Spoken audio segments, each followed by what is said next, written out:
Comme dans tout bon exercice de sauvetage, ça prend quelqu'un qui se fait sauver. Donc aujourd'hui, je me suis porté volontaire. On va faire comme si j'étais tombé dans un silo à grains et on verra ce que ça donne. Là, je pensais que c'était comme des sables.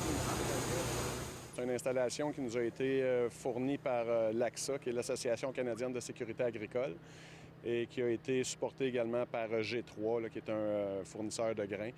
Et c'est que sur notre territoire et ainsi que le territoire avec les villes d'entraide, les villes qu'on a des ententes dans les environs, on a beaucoup d'installations agricoles avec silos à grains. Donc c'est un risque d'espace clos qui est très particulier et c'est lequel on voulait développer une compétence et on voulait développer surtout la spécialité. On a la spécialité d'espace clos, mais en silo à grains, c'est très particulier. Donc, on est allé chercher cette expertise-là en formation.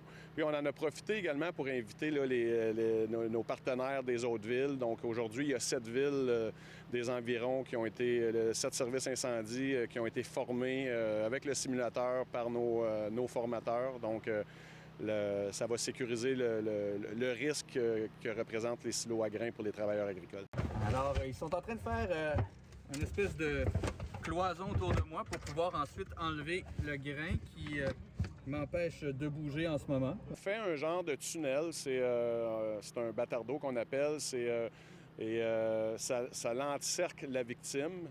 Et une fois encerclé, on enfouit le tube dans le grain et on insère une vis sans fin à l'intérieur du tube. Donc la vis, on active la vis et on retire le grain à l'intérieur du tube. Donc, ce qui fait qu'on ait réussi à dégager les jambes de la victime sans que le grain à l'extérieur du tube vienne faire une pression excédentaire. Puis, donc, à ce moment-là, la victime, quand on est rendu aux genoux environ, on commence à pouvoir bouger et la victime est capable de s'extirper. À Sherbrooke, on va former l'ensemble de nos techniciens en espace clos au cours des prochaines semaines. Donc, on va avoir environ une cinquantaine de pompiers de Sherbrooke qui vont être formés avec la...